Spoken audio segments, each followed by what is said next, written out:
Minimal और luxurious makeup आजकल काफ़ी ट्रेंड में है, तो आज हम वही लुक क्रिएट करने वाले हैं। वीडियो स्टार्ट करने से पहले बता दूँ कि इनकी अंडरटोन ऑलिव अंडरटोन थी और ऑलिव अंडरटोन का फाउंडेशन मेरे पास नहीं था। तो मैंने किया एक हैक और वो हैक मैं वीडियो के एंड में शेयर करने वाली हूँ, तो वीडियो पूरी देखिएगा। सबसे पहले मैंने माइसेलर वाटर से फेस को क्लीन करके टोनर अप्लाई किया। मैंने यहाँ कुकुम्बर टोनर अप्लाई किया था, आप कोई भी टोनर अप्लाई कर सकते हैं। अब इनकी स्किन कॉम्बिनेशन स्किन थी, तो मैंने यहाँ यूज़ किया सेटाफिल का मॉइस्चराइज़र। अब मैंने कई मेकअप आर्टिस्ट को देखा है कि वो स्टिपनिंग ब्रश से ही सीटीएम पूरा अप्लाई करते हैं, विच इज़ नॉट रॉन्ग। लेकिन मैं पर्सनली हैंड से अप्लाई करना पसंद करती हूँ, क्योंकि मुझे लगता है कि सीटीएम हैंड से अप्लाई करने से ज़्यादा अच्छे से स्किन में पेनिट्रेट होता है। ऑफ कोर्स आपके हैंड सैनिटाइज होने चाहिए। मॉइस्चराइज़र के बाद स्किन में ग्लो लाने के लिए मैंने यहाँ पे यूज़ किया है स्विस ब्यूटी का इल्यूमिनेटिंग बेस। ये बेस आप फाउंडेशन के अंदर भी डाल सकते हैं। इससे आपका फाउंडेशन जो है वो थोड़ा-सा इल्यूमिनेटिंग और ग्लोई हो जाता है, जिससे आपको आपके बेस में एक ड्यूई लुक मिलती है। उसके बाद मैंने यहाँ यूज़ किया है पैक का oil based primer. Oil based primer winters के लिए परफेक्ट होते हैं, क्योंकि विंटर्स में मोस्टली स्किन डिहाइड्रेटेड या फिर ड्राई हो जाती है। अब इनकी स्किन कॉम्बिनेशन थी और मेरा प्राइमर ऑयल बेस्ड था, इसलिए मैंने बहुत ज़्यादा प्राइमर यूज़ नहीं किया है, सिर्फ 2 या 3 ड्रॉप्स ही यूज़ किए थे। नाउ आईब्रो की शेप इनकी ऑलरेडी बहुत अच्छी थी, तो मैंने बहुत ज़्यादा आईब्रोज़ को स्कल्प्ट नहीं किया। जो नेचुरल आईब्रो की शेप थी उसी को फॉलो किया है। सबसे पहले मैंने पैक के पोमाड से यहाँ पर आईब्रो की स्कल्पटिंग की और साथ ही आईब्रोज़ को अंदर पोमाड से ही फिल किया है। गाइस, जब भी आपको मेकअप लॉन्ग लास्टिंग रखना होता है, तो मेक श्योर कि आप आईब्रोज़ को भी लेयरिंग करें, खाली पाउडर से फिलिंग मत करें। क्रीम और पाउडर की लेयरिंग करने से आपका मेकअप जो है वो लॉन्ग लास्टिंग होता है और आपके मेकअप में एक इंटेंसिटी भी आती है। पोमाड से फिलिंग करते टाइम आपको एक चीज़ ये भी ध्यान रखनी है कि पोमाड जो होते हैं वो काफ़ी नेचुरल फिनिश देते हैं। इसलिए अगर आपको अपने आईब्रोज़ में इंटेंसिटी लानी है या ब्राइडल इंटेंसिटी क्रिएट करनी है, तो आपको उसको पाउडर से लेयर करना ज़रूरी है। नेक्स्ट, पोमाड से आईब्रोज़ की फिलिंग करने के बाद मैंने पैक का ही आईब्रो पाउडर यूज़ किया है। जब भी आप पाउडर से आईब्रोज़ की फिलिंग करते हैं, तो मेक श्योर कि आप एक ही कलर पूरी आईब्रोज़ के ऊपर डिपॉज़िट नहीं करें। आप हमेशा पीछे से आईब्रोज़ की फिलिंग करना स्टार्ट करें और पीछे से आगे की तरफ लाइट कलर लेकर आएँ, ताकि एक ग्रेडिएंट सा इफ़ेक्ट आए आईब्रोज़ में। आगे की तरफ आपको हमेशा लाइट कलर्स रखने हैं, ताकि आगे की साइड पे बॉक्स ना बने, और साथ ही साथ आपको स्पूली भी यूज़ करनी है, ताकि अगर किसी भी जगह पे आपका पैच क्रिएट हो रहा है, तो वो साथ-साथ ब्लेंड होता जाए। अपना ब्रश भी आपको बालों की डायरेक्शन में ही चलाना है, जिस तरफ बाल जा रहे हैं उसी डायरेक्शन में आपको ब्रश के स्ट्रोक्स लेके जाने हैं। साथ ही साथ आपको अपनी स्पूली के स्ट्रोक्स भी आपके बालों के डायरेक्शन के साथ ही लेकर जाने हैं। देन मैंने यहाँ कंसीलर यूज़ किया है कैरेक्टर पैरिस का। कंसीलर मैंने यहाँ 2 शेड लाइटर यूज़ किया है इनकी स्किन से। कंसीलर से सबसे पहले मैंने इनकी आईब्रोज़ को नीचे से नीट एंड क्लीन किया है। आईज़ के लिए 2 शेड लाइट कंसीलर यूज़ करने से क्या होता है गाइज़, आपके जो शेड्स हैं, आई शैडो के जो शेड्स आप यूज़ करते हैं, वो पॉप आउट होकर आते हैं। जब भी आप मोबाइल लिड पर कंसीलर लगाते हैं, तो मेक श्योर कि आप नीचे से जब आप कंसीलर लगा रहे हैं, तो आप आईब्रोज़ को जितना हो सके कंसीलर की हेल्प से ऊपर उठाने की कोशिश कीजिए, ताकि आपको आईलिड पे मेकअप के लिए स्पेस मिल जाए। अब 2 शेड लाइटर कलर का मतलब ये नहीं होता कि आप कोई भी 2 शेड लाइटर कलर का कंसीलर उठा लें। अगर आपकी अंडरटोन वार्म है, तो आपको वार्म अंडरटोन में ही 2 शेड लाइटर कलर का कंसीलर यूज़ करना है। अंडरटोन आपको मैच करना बहुत ज़रूरी है, चाहे आप लाइटर कलर ही क्यों ना यूज़ कर रहे हों। अगर आप कोई ऐसा कंसीलर लगाएँगे जो कि आपकी अंडरटोन से मिसमैच है, तो वो आपके आई शैडोज़ के नीचे से ऐशी दिखेगा। देन नीचे से आईब्रोज़ को नीट एंड क्लीन लुक देने के बाद आपको ऊपर से भी आईब्रोज़ को नीट एंड क्लीन लुक देना है। जब भी आप आईब्रोज़ को ऊपर से स्कल्प्ट करें, तो ध्यान रखिए कि थोड़ा-सा 1 फिंगर का गैप देकर ही आप आईब्रोज़ की स्कल्प्टिंग स्टार्ट करें। इससे क्या होता है, आगे से बॉक्स नहीं बनता। देन साथ-साथ आपको कंसीलर को ब्लेंड करते जाना है, ताकि पैच नहीं क्रिएट हो। नेक्स्ट मैंने यहाँ पाउडर लॉकिंग के लिए क्रायोलॉन का TL6 पाउडर यूज़ किया है। देन मैंने स्टार्ट किया आई मेकअप। आई मेकअप मैं हमेशा बेस से पहले प्रेफ़र करती हूँ, क्योंकि उससे आपके बेस के खराब होने के या बेस पे फॉल आउट होने के चांसेस कम हो जाते हैं। यहाँ मैंने एक लाइटेस्ट ब्राउन शेड लिया है और उसे अबव क्रीज़ अच्छे से ब्लेंड कर दिया है। आई मेकअप करते टाइम आप हमेशा ध्यान रखें कि दोनों आईज़ के ऊपर साइमल्टेनियसली काम करें, तभी आपके आई मेकअप में सिमेट्री आ पाती है। ये tips specifically beginner makeup artist के लिए हैं, जो एक ही आई के ऊपर मेकअप का प्रैक्टिस करते रहते हैं, जिससे कि बाद में उन्हें सिमेट्री का इश्यू आना स्टार्ट हो जाता है। नाउ लाइट ब्राउन शेड को above crease as a transition blend करने के बाद मैंने लिया है मार्स का लाइनर ब्राउन कलर का और उसे पूरी लाइट के ऊपर अप्लाई कर दिया है। नाउ क्योंकि मुझे यहाँ पे एक सटल और डिफ्यूज्ड लुक चाहिए था, इसलिए मैंने फ्लफी ब्रश से लाइनर को अप्लाई किया है और साथ-साथ उसको ब्लेंड करती हुई ऊपर लेकर जा रही हूँ। गाइज़ ये वाला जो आई मेकअप है ये बहुत ही सटल, सोफिस्टिकेटेड और क्लासी टाइप का आई मेकअप लुक है। इस टाइप का मेकअप लुक आप लग्ज़ूरियस ब्राइड के ऊपर दे सकते हैं, मॉडर्न ब्राइड्स के ऊपर दे सकते हैं या फिर ऐसी ब्राइड्स के ऊपर दे सकते हैं जो कि बहुत ही सटल और मिनिमल टाइप का आई मेकअप लुक चाहती हैं। अगर यहाँ पे आप लाइनर का एप्लीकेशन देखोगे तो मेरा जो ब्रश है वो सर्कुलर मोशन में चल रहा है। मैं लाइनर को यहाँ पे प्लेस नहीं कर रही हूँ, मैं सर्कुलर मोशन में उसको चलाते हुए साथ-साथ ब्लेंड करती जा रही हूँ। इससे क्या हो रहा है, मेरे लाइनर की इंटेंसिटी भी कम हो रही है और साथ-साथ मेरा लाइनर डिफ्यूज़्ड भी होता जा रहा है, जिससे कि वो हार्श स्मोकी इफ़ेक्ट नहीं आ रहा है। और यहाँ मुझे एक्चुअली वही चाहिए, एक subtle diffused lightest smoky look.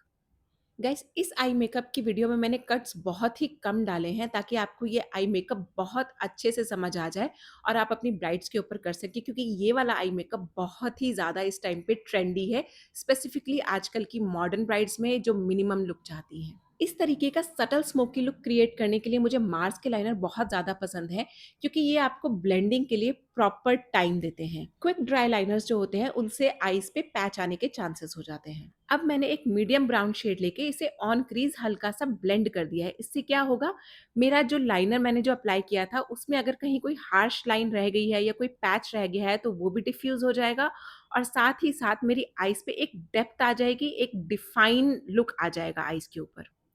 इसके अलावा मीडियम ब्राउन शेड मेरे लाइट ब्राउन शेड के ट्रांजिशन और मेरे लाइनर के बीच में एक मीडिएटर का काम करता हुआ एक ग्रेडिएशन का इफेक्ट क्रिएट करेगा। नाउ सारे शेड्स को अच्छे से ब्लेंड करने के बाद मैंने यहाँ यूज़ किया है पैक का ग्लिटर ग्लू, क्योंकि मुझे यहाँ पर लूज़ ग्लिटर्स यूज़ करने हैं। उसके बाद मैंने यहाँ पर क्यूटी ब्यूटी के लूज़ ग्लिटर्स यूज़ किए हैं जो कि थोड़े से शैम्पेन शेड में हैं।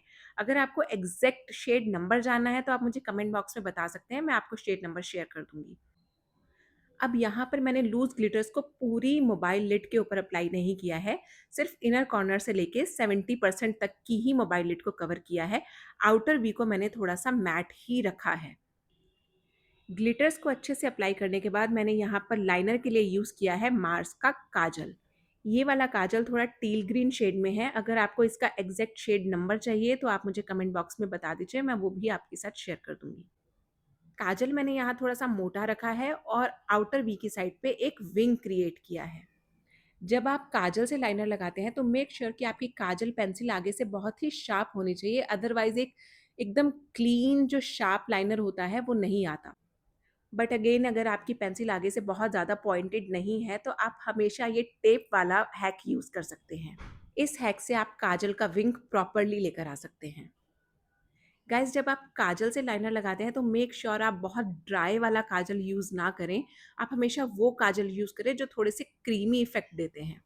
आजकल कलरफुल लाइनर्स बहुत ट्रेंड में है, तो अगर आपके पास कलरफुल लाइनर नहीं है तो आप काजल से भी इस तरीके से लुक क्रिएट कर सकते हैं। जब भी आप ऐसा आई मेकअप कर रहे हैं जिसमें आप लाइनर कलरफुल दे रहे हैं, उस टाइप के आई मेकअप में हमेशा ध्यान रखिए कि आप अपने आई शेडोज़ के कलर्स को न्यूट्रल या फिर सटल ही रखें। अदरवाइज़ लाइनर्स और डार्क शेड एक दूसरे के साथ क्लैश करते हैं। देन दोनों साइड पे विंग लाइनर क्रिएट करने के बाद मैंने यहाँ पर टेप को रिमूव कर दिया है। नाउ नेक्स्ट आते हैं हम फेस के ऊपर।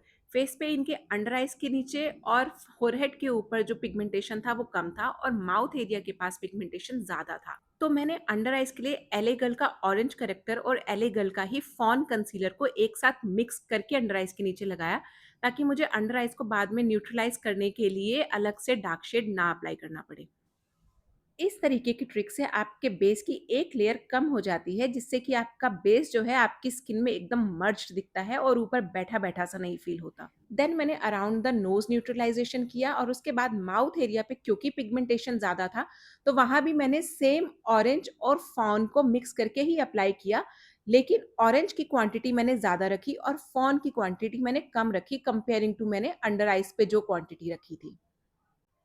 अंडर आइज़ पे मेरे ऑरेंज की क्वांटिटी कम और फॉन की क्वांटिटी ज़्यादा थी, वहीं माउथ एरिया के पास मेरे ऑरेंज की क्वांटिटी ज़्यादा और फॉन की क्वांटिटी कम है। यहाँ ऑरेंज से न्यूट्रलाइजेशन करते टाइम आपको एक चीज़ और ध्यान रखनी है कि जब भी आप न्यूट्रलाइजेशन करते हैं तो साथ-साथ उसको ब्रश के साथ ब्लेंड करते जाएँ ताकि पैच क्रिएट ना हो। क्योंकि लिक्विड कंसीलर सेल्फ ड्राई होते हैं, अगर आप उसको साथ-साथ ब्लेंड करते हुए नहीं चलेंगे, तो वो वहाँ पे पैच क्रिएट कर देगा और उसके बाद उसको बाद में आपको ब्लेंड करने में दिक्कत आएगा। न्यूट्रलाइज़ेशन करते टाइम आपको ये भी ध्यान रखना है कि आपको ब्रश जो है टैपिंग मोशन में चलाना है, आपको ड्रैग नहीं करना प्रोडक्ट को, अदरवाइज़ न्यूट्रलाइज़ेशन प्रॉपर्ली नहीं होगी और फाउंडेशन के नीचे से एशीनेस दिखेगी। देन अगेन फॉरहेड एरिया पे भी पिगमेंटेशन कम था, तो यहाँ भी मैंने ऑरेंज की क्वांटिटी कम और फॉन की क्वांटिटी ज़्यादा रखकर पिगमेंटेशन को न्यूट्रलाइज़ किया है। गाइस फॉरहेड को आप हमेशा थोड़ा-सा न्यूट्रलाइज़ ज़रूर किया करें, क्योंकि फॉरहेड के ऊपर अगर पिगमेंटेशन नहीं तो टैनिंग तो होती ही है। नाउ इनकी अंडरटोन ऑलिव है, जो कि अभी यहाँ से विजिबल नहीं हो रही है, लेकिन सामने से बहुत ज़्यादा विजिबल थी और मेरे पास ऑलिव अंडरटोन का फाउंडेशन नहीं था। तो मैंने यहाँ पर एक हैक यूज़ किया था ऑलिव अंडरटोन का फाउंडेशन क्रिएट करने के लिए, जो मैं वीडियो के लास्ट में शेयर करने वाली हूँ। खैर मैंने यहाँ पे फाउंडेशन यूज़ किया है एले गर्ल का। नाउ एले गर्ल का प्रो मैट बहुत ही ज़्यादा मैट होता है, तो इसलिए मैंने इस पे थोड़ा-सा ड्यूई इफ़ेक्ट लाने के लिए स्विस ब्यूटी का इल्यूमिनेटर ऐड किया था। ब्रश मैंने यहाँ यूज़ किया था फ्लैट ब्रश और साथ ही साथ अगर आप देखेंगे तो मैं यहाँ पे मोशन जो यूज़ कर रही हूँ वो टैपिंग मोशन यूज़ कर रही हूँ, क्योंकि मैंने नीचे ऑरेंज करेक्टर लगाया हुआ है और करेक्टर को मैं नहीं चाहती कि वो मेरे फाउंडेशन के साथ मिक्स हो, क्योंकि मैंने नीचे अगेन एक लेयर मिस करी है जो कि आप डार्क शेड की लेयर हम लगाते हैं, मैंने वो वाली लेयर मिस कर दी है। इसलिए मैंने यहाँ पर टैपिंग मोशन में ही फाउंडेशन को अप्लाई किया है। फ्लैट ब्रश से टैपिंग मोशन करने से क्या होता है गाइज़, आपका फाउंडेशन साथ-साथ ही ब्लेंड होता चला जाता है। आपको अलग से ब्लेंडर यूज़ करने की ज़रूरत नहीं पड़ती। नाउ अंडर आइज़ के नीचे फाउंडेशन लगाने के लिए मैंने छोटा मिलाग्रो का कंसीलर ब्रश यूज़ किया है। नाउ अगर आप यहाँ पे नोटिस करेंगे कि मैंने ब्लेंडर यहाँ पे यूज़ किया ही नहीं है, क्योंकि फ्लैट ब्रश के टैपिंग मोशन से ही मेरी ब्लेंडिंग इतनी अच्छी हो गई कि मुझे ब्लेंडर को यूज़ करने की ज़रूरत ही नहीं पड़ रही है। देन मैंने कॉन्टूरिंग के लिए यहाँ पे फॉरएवर 52 का लिक्विड कॉन्टूर यूज़ किया है। अगेन लिक्विड कॉन्टूर्स जो होते हैं ये भी सेल्फ ड्राई होते हैं, इसलिए आपको साथ-साथ ही इनको ब्लेंड करते हुए जाना है। नाउ कॉन्टूर करते टाइम भी आपको ये ध्यान रखना है कि डिस्पाइट एनी फेस शेप आपको फोरहेड एरिया पर, चीक बोन पर और जॉ लाइन तीनों ही जगह पर कॉन्टूर करना है। बस आपको ये ध्यान रखना है कि आपको कॉन्टूर की इंटेंसिटी को ज़्यादा या कम करना होता है according to the face shape. Contour करते टाइम आपको एक चीज़ और ध्यान रखनी है गाइस कि कॉन्टूर आपको हमेशा कूल ब्राउन शेड से करने हैं। वार्म ब्राउन शेड हमेशा ब्रॉन्जर्स होते हैं, वो कॉन्टूर का काम नहीं करते, वो ब्रॉन्जिंग करते हैं। लिक्विड कॉन्टूर्स में फॉरएवर 52 का कॉन्टूर मेरा फेवरेट है। इसके अलावा आप एले गर्ल में टोस्ट शेड भी ले सकते हैं, वो भी आपका कॉन्टूर की तरह ही वर्क करता है। चीकबोन का कॉन्टूर करते टाइम ध्यान रखें कि आपका जो कॉन्टूर है वो आपकी आईज जहाँ फिनिश होती है उससे कभी भी आगे नहीं आना चाहिए, अदरवाइज फेस ड्रूपी दिखता है। चीकबोन के कॉन्टूर की ब्लेंडिंग हमेशा अपवर्ड मोशन में करें, इससे फेस अपलिफ्टेड और चिजल दिखता है। वहीं जॉ लाइन की कॉन्टूर की ब्लेंडिंग हमेशा डाउनवर्ड्स में करें, इससे फेस लॉन्ग दिखता है। अब यहाँ मैंने जॉ लाइन एरिया का कॉन्टूर इंटेंस रखा है, क्योंकि जॉ लाइन एरिया इनका काफ़ी ज़्यादा प्रोमिनेंट था। फॉरहेड की कॉन्टूरिंग आपको हमेशा अपवर्ड्स में हेयर लाइन की तरफ ब्लेंड करनी है, और क्योंकि इनका फॉरहेड बहुत छोटा था तो मैंने बहुत ही कम स्पेस में कॉन्टूरिंग किया है। फॉरहेड की कॉन्टूरिंग करते टाइम आपको हमेशा फॉरहेड का एरिया भी ध्यान रखना है। अगर फॉरहेड का एरिया कम है तो आपको कॉन्टूरिंग बिल्कुल हेयर लाइन के पास-पास ही रखनी है। देन कॉन्टूरिंग के बाद मैंने ब्लश अप्लाई किया। ब्लश के लिए मैंने यहाँ पर अगेन फॉरएवर 52 का ही लिक्विड ब्लश यूज़ किया है। ब्लश हमेशा आपको एप्पल ऑफ द चीक से आउटवर्ड्स लेके जाना होता है टेम्पल एरिया पे। गाइस पाउडर ब्लश से पहले लिक्विड ब्लश हमेशा यूज़ करें, अदरवाइज ब्लश जो होता है वो सबसे पहले फेस से गायब होता है। नाउ मैंने फॉरएवर 52 के ही लिक्विड कॉन्टूर से नोज कॉन्टूर किया है और कॉन्टूर को साथ-साथ ही ब्लेंड करती गई हूँ। याद रखिए आपको कहीं भी कोई भी हार्श लाइन नहीं छोड़नी ये सोच के कि मैं बाद में ब्लेंड कर दूँगी। नाउ हाइलाइटिंग के लिए मैंने यहाँ पे कैरेक्टर पेरिस का कंसीलर यूज़ किया है। एग्ज़ैक्ट शेड अगर आप जानना चाहते हैं तो आप मुझे कमेंट बॉक्स में बता दीजिएगा, मैं आपको शेड शेयर कर दूँगी। कंसीलर अगेन मैंने यहाँ पे इनकी स्किन शेड से 2 शेड लाइटर यूज़ किया है और उसको टेम्पल की तरफ ऊपर की तरफ ब्लेंड किया है ताकि फेस थोड़ा-सा अपलिफ्टेड दिखे। जब भी आप कंसीलर हाइलाइटिंग के लिए यूज़ करें तो मेक श्योर कि आप कंसीलर जो है थोड़ा-सा सेमी ड्राई होने दीजिए, उसके बाद ही उसको ब्लेंड करें। उससे क्या होता है कि आपकी ब्लेंडिंग भी अच्छी आती है और इंटेंसिटी भी कंसीलर की अच्छी आती है। अगेन लिक्विड कंसीलर है, सेल्फ ड्राई है, तो आपको साथ-साथ ही ब्लेंड करते हुए चलना है। वेट नहीं करना कि मैं पहले सारे एरियाज़ पे कंसीलर लगा दूँगी, उसके बाद ब्लेंड करूँगी। क्रीम कंसीलर्स के साथ आप जितना मर्ज़ी टाइम ले सकते हैं, लेकिन लिक्विड कंसीलर्स के साथ आपको ध्यान रखना होता है कि ये सेल्फ ड्राई हैं, तो ब्लेंडिंग आपको साथ-साथ लेकर जानी है। देन अंडर आइज़ पे हाइलाइटिंग करने के बाद मैंने नोज़ एरिया को भी हाइलाइट किया है यहाँ पर। उसके बाद मैंने फ़ोरहेड पे कंसीलर अप्लाई करके उसे साथ-साथ ब्लेंड किया है। फ़ोरहेड की हाइलाइटिंग को भी आपको हमेशा अपवर्ड्स की तरफ लेके जाना है, आपको हेयर लाइन की डायरेक्शन की तरफ इसे लेकर जाना है। देन मैंने चिन एरिया पे हाइलाइटिंग को अप्लाई करके उसे ब्लेंड किया है। चिन एरिया की हाइलाइटिंग को आपको नीचे की तरफ थोड़ा-थोड़ा ब्लेंड करके लेके आना होता है। एंड गाइज़ मेक श्योर जब भी आप ब्लेंडर चलाते हैं तो ब्लेंडिंग हमेशा टैपिंग मोशन में करें, कभी भी ब्लेंडर को ड्रैग नहीं करें। देन चीकबोन एरिया पे थोड़ा-सा चिज़ल्ड इफ़ेक्ट क्रिएट करने के लिए मैंने हाइलाइटिंग को कॉन्टूर से थोड़ा-सा नीचे भी अप्लाई किया है और उसे ब्लेंडर से हल्का-हल्का ब्लेंड कर दिया है। यहाँ भी अगर आप नोटिस करोगे तो ब्लेंडर मैं टैपिंग मोशन में ही यूज़ कर रही हूँ। आपको किसी भी एरिया पे ब्लेंडर को ड्रैग नहीं करना है, क्योंकि अगर आप ब्लेंडर को ड्रैग करोगे तो नीचे के जो आपके प्रोडक्ट्स हैं वो सारे शिफ्ट हो जाएँगे और उसके बाद आपका फाउंडेशन जो है वो ऐशी या फिर ग्रे दिखने लग जाएगा। नाउ पूरे फेस पे लिक्विड प्रोडक्ट यूज़ करने के बाद अब मैंने इसको सेट किया है पाउडर से। पाउडर अगेन मैंने क्रायोलॉन का TL6 ही यूज़ किया है। ड्यूई इफ़ेक्ट को मेंटेन रखने के लिए मैंने ब्लश एरिया के ऊपर पाउडर यूज़ नहीं किया है। ब्लश एरिया पे जो मेरा ब्रश चल रहा है वो बिल्कुल खाली है, बिना प्रोडक्ट के। नाउ जिस एरिया पे मैंने करेक्टर यूज़ किया था, उस एरिया को मैंने पाउडर से अच्छे से सेट किया है। गाइज़ यहाँ मैंने पफ की जगह ब्रश से ही पाउडरिंग किया है, क्योंकि मुझे बहुत ही ज़्यादा मैट इफ़ेक्ट नहीं चाहिए था। नाउ पूरे फेस पे पाउडरिंग करने के बाद अंडर आइज़ एरिया का जो पाउडरिंग है वो मैंने छोटे ब्रश से किया है। ये छोटा फ्लफ़ी ब्रश है। इस टेक्नीक से आपका अंडर आइज़ एरिया बहुत ज़्यादा ड्राई नहीं दिखता और बहुत केकी फ़ील नहीं होता। नाउ ड्रॉप शैडो के लिए मैंने सेम वही मीडियम ब्राउन शेड यूज़ किया है जो मैंने ऊपर यूज़ किया था। मीडियम ब्राउन शेड को मैं आउटर साइड से लेके इनर साइड तक प्रॉपर लेकर आई हूँ और उसे ब्लेंड किया है। जब भी आप आईज़ के ऊपर कोई भी कलरफुल टाइप का लाइनर यूज़ करते हैं, तो मेक श्योर आप अपना ड्रॉप शैडो जो है वो थोड़ा-सा न्यूट्रल और ब्राउन्स में ही रखें। उससे क्या होता है ना कि जो लुक है वो बहुत ही लग्ज़ूरियस सा लगता है। लोअर लैश लाइन पे आई शैडोज़ लगाने के लिए हमेशा आप ब्लेंडिंग ब्रश यूज़ करें और ध्यान रखिए कि एक क्यू टिप ज़रूर मॉडल को प्रोवाइड करें, ताकि अगर उनकी आईज़ में वाटर आए तो वो उसी टाइम उसको स्टॉप कर सकें। देन मैंने सेम चीज़ दूसरी साइड किया है, मीडियम ब्राउन शेड को लोअर लैश लाइन पे अप्लाई करके इनर साइड तक ब्लेंड कर दिया है। देन मैंने एक छोटा फ्लफी ब्रश लिया है और उससे जो मैंने ऊपर ट्रांजिशन शेड लगाया था लाइटेस्ट ब्राउन, वो शेड नीचे की तरफ लगाकर मीडियम ब्राउन को उस लाइट ब्राउन से ब्लेंड कर दिया है। इससे क्या होता है गाइस, जो ऊपर हमारा एक ग्रेडिएशन इफेक्ट आया था, वैसा ही ग्रेडिएशन इफेक्ट हमारा नीचे लोअर लैश लाइन पे भी आ जाता है, जिससे कि नीचे भी हमारी आई सॉफ्ट और डिफ्यूज्ड दिखती हैं। लोअर लैश लाइन पे हमेशा ध्यान रखें कि पेंसिल ब्रश और छोटा फ्लफी ब्रश ही यूज़ करो। बड़ा वाला ब्रश जो होता है वो हमेशा ऊपर आईलिड के लिए ही यूज़ होता है। नेक्स्ट आईज़ को थोड़ा-सा और डिफाइन करने के लिए मैंने वाटर लाइन के ऊपर मार्स का ही ब्लैक लाइनर यूज़ किया है। गाइज़ वाटर लाइन पे मैं जेल लाइनर ज़्यादा प्रेफ़र करती हूँ, क्योंकि जेल लाइनर्स जो होते हैं स्मच प्रूफ होते हैं, वाटर रेज़िस्टेंट होते हैं, जिससे कि ये आइज़ के पास बेस्ट होते हैं। नाउ ब्लैक जेल लाइनर को मैंने हल्का-सा लोअर लैश लाइन में डिफ्यूज़ कर दिया है। यहाँ ब्रश में मैंने कोई प्रोडक्ट यूज़ नहीं किया है, सिर्फ़ खाली ब्रश को ही चलाया है, ताकि जो लाइनर है वो हल्का-सा डिफ्यूज़ होके जो मेरा मीडियम ब्राउन शेड था उसके साथ मर्ज हो जाए। जब आप खाली बिना प्रोडक्ट के कभी भी ब्रश चलाते हैं, तो आपका जो लोअर लैश लाइन है वो बहुत अच्छे से सॉफ्टर और डिफ्यूज़्ड होकर आता है।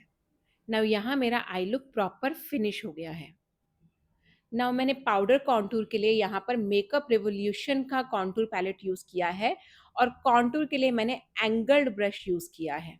अगेन आपको पाउडर कॉन्टूर भी उन सभी एरियाज़ पे करना है जिस एरिया पे आपने क्रीम कॉन्टूर या लिक्विड कॉन्टूर यूज़ किया था।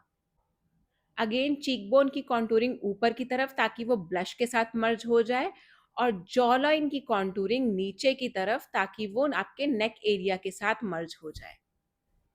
नाउ पाउडर ब्लश के लिए मैंने यहाँ पर आई मैजिक की ब्लश पैलेट यूज़ की है। पाउडर ब्लश के लिए आपको हमेशा ब्लश ब्रश जो है वो फ्लफी ब्रश यूज़ करना है, और again Apple of the cheek से इसको लेकर जाना है टुवर्ड्स द टेम्पल। कभी भी टेम्पल एरिया से लेकर आप इसको एप्पल ऑफ द चीक पर मत लेकर आए, उससे हमेशा आपका फेस ड्रूपी दिखता है। अगर आपको फेस को अपलिफ्टेड दिखाना है तो हमेशा ब्लश को एप्पल ऑफ द चीक से टेम्पल एरिया पर लेकर जाएं। गाइस ध्यान रखिए कि आपके ब्लश और कॉन्टूर के बीच में हमेशा एक ग्रेडिएशन होना चाहिए, एक सॉफ्ट ब्लेंडिंग होनी चाहिए। ब्लश कभी भी हार्श अलग से रखा हुआ नहीं दिखना चाहिए। पाउडर ब्लश के बाद मैंने यहाँ पर यूज़ किया है पाउडर हाइलाइटर। पाउडर हाइलाइटर के लिए मैंने मेबलिन का हाइलाइटर यूज़ किया है। एग्जैक्ट शेड अगर आप जानना चाहते हैं कौन सा है तो आप मुझे कमेंट बॉक्स में बता दीजिएगा, मैं वो भी शेयर कर दूंगी।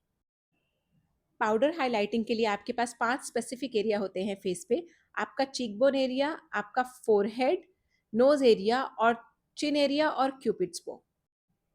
हाइलाइटर हमेशा फैन ब्रश से ही अप्लाई करें। अगर आपके हाइलाइटर की इंटेंसिटी नहीं आ रही है तो हमेशा अपने हाइलाइटर के ऊपर हल्का सा सेटिंग स्प्रे स्प्रे कर दो, तो आपके हाइलाइटर की इंटेंसिटी इंक्रीज हो जाती है।